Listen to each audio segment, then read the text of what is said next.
ಚಿಕ್ಕಬಳ್ಳಾಪುರದ home stay ಒಂದರಲ್ಲಿ ಪ್ರೇಮಿಗಳು ಆತ್ಮಹತ್ಯೆಗೆ ಶರಣಾಗಿದ್ದಾರೆ ಎನ್ನಲಾಗಿದೆ. ಯುವತಿ ಮೃತಪಟ್ಟಿದ್ದು, ಯುವಕ ಗಂಭೀರವಾಗಿ ಆಸ್ಪತ್ರೆಗೆ ದಾಖಲಾಗಿದ್ದಾರೆ.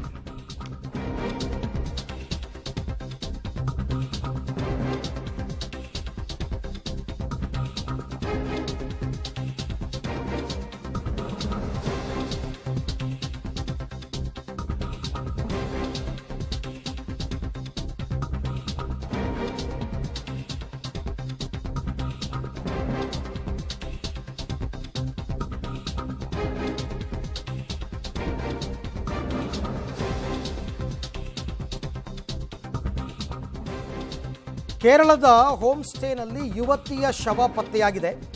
ಹೋಮ್ ಸ್ಟೇನಲ್ಲಿ ಫಿಸಿಯೋಥೆರಪಿಸ್ಟ್ ಆಗಿದ್ದಂತಹ ಸಾಯಿ ಸುರಭಿ ಈಕೆಯ ಶವ ಪತ್ತೆಯಾಗಿದೆ.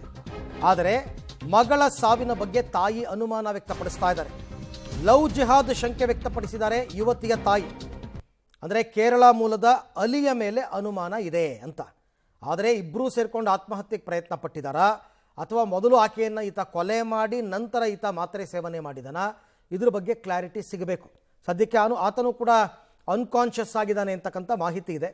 ಸೊ ಆತನಿಂದಲೇ ಮಾಹಿತಿಯನ್ನು ಪೊಲೀಸರು ಪಡಿಬೇಕಾಗತ್ತೆ. ಯಾಕಂದರೆ ಹೋಮ್ ಸ್ಟೇನಲ್ಲಿ ರೂಮ್ ಒಳಗಡೆ ಏನು ನಡೆದಿದೆ ಅಂತಕ್ಕಂಥದ್ದು ಯಾರಿಗೆ ಗೊತ್ತಾಗುತ್ತೆ.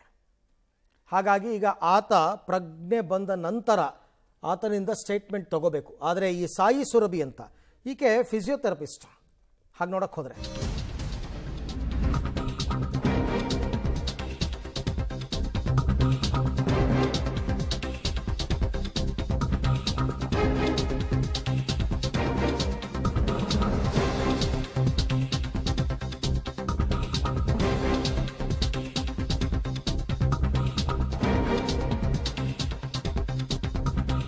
ನೋಡಿ, ಪಬ್ಲಿಕ್ ಟಿವಿಗೆ ಸಾಯಿ ಸುರಭಿ ಅವರ ತಾಯಿ ಪ್ರತಿಕ್ರಿಯೆ ಕೊಟ್ಟಿದ್ದಾರೆ. ಅವ್ರು ಹೇಳ್ತಾ ಇರ್ತಕ್ಕಂಥದ್ದು, ನನ್ನ ಮಗಳು ಲವ್ ಜಿಹಾದ್ಗೆ ಬಲಿಯಾಗ್ಬಿಟ್ಲು. ಈ ಕೇರಳ ಮೂಲದ ಸಂಜಿತ್ ಅಲಿ ಈತನೇ ಅವಳನ್ನು ಕೊಂದುಬಿಟ್ಟ. 1 ವಾರದ ಹಿಂದಷ್ಟೇ ಫಿಸಿಯೋಥೆರಪಿಸ್ಟ್ ಆಗಿ ಆಕೆಗೆ ಕೆಲಸ ಸಿಕ್ಕಿತ್ತು ಅಂತ ಅವರು ಮಾತಾಡಿದ್ದಾರೆ. 1 ವಾರದ ಹಿಂದೆ ಕೆಲಸ ಸಿಕ್ಕಿತ್ತು ರೀ, ಆಗಲೇ ಕೊಂದುಬಿಟ್ಟಿದ್ದಾನೆ. ಅವರು ಅದೇ ಕನ್ಕ್ಲೂಷನ್ಗೆ ಬಂದ್ಬಿಟ್ಟಿದ್ದಾರೆ. ಇದು ಲವ್ ಜಿಹಾದ್. ಇದು ಲವ್ ಜಿಹಾದ್ನಲ್ಲಿ ಆಕೆಯನ್ನು ಆ ಅಲಿ, ಕೇರಳ ಮೂಲದ ಕ್ಯಾಬ್ ಡ್ರೈವರ್ ಆತ, ಆ ಕ್ಯಾಬ್ ಡ್ರೈವರ್ ಕೊಂದಿದ್ದಾನೆ ಅಂತಕ್ಕಂಥದ್ದು ಸಾಯಿ ಸುರಭಿ ಅವರ ತಾಯಿಯ ಮಾತುಗಳು. ಬಟ್ ಪೊಲೀಸರು ಎಲ್ಲ ಆಯಾಮದಲ್ಲೂ ತನಿಖೆ ನಡೆಸಬೇಕಾಗತ್ತೆ. ಆತನೇ ಕೊಂದಿದಾನ ಅಥವಾ ಇಬ್ಬರೂ ಆತ್ಮಹತ್ಯೆ ಮಾಡ್ಕೊಂಡಿದ್ದಾರಾ, ಪ್ರಯತ್ನ ಪಟ್ಟಿದ್ದಾರಾ, ಅದರಲ್ಲಿ ಆಕೆ ಮೃತಪಟ್ಟು ಈತ ಬದುಕುಳಿದಿದ್ದಾನೆ, ಏನಾಗಿದೆ ಅನ್ನೋದನ್ನು ಪೊಲೀಸರು ಈಗ ಪತ್ತೆ ಹಚ್ಚಬೇಕು. ಸ್ಥಳಕ್ಕೆ SP ಎಲ್ಲ ಭೇಟಿ ಕೊಟ್ಟಿದ್ದರು, ತನಿಖೆಯನ್ನು ಮುಂದುವರಿಸಿದ್ದಾರೆ. ಪ್ರಾಥಮಿಕ ಮಾಹಿತಿ ಏನು ಅಂದರೆ, ಸ್ಪಾಟ್ ವಿಸಿಟ್ ಮಾಡಿದಾಗ ಸ್ಥಳದಲ್ಲಿ ಏನು ಸಿಕ್ತು, ಏನೇನು ಕುರುಹುಗಳು ಸಿಕ್ಕಿದೆ, ಸಾಕ್ಷ್ಯಗಳು ಸಿಕ್ಕಿದೆ, ಅದರ ಬಗ್ಗೆ ಅಷ್ಟೇ ಅವರು ಮಾತನಾಡಿದ್ದಾರೆ.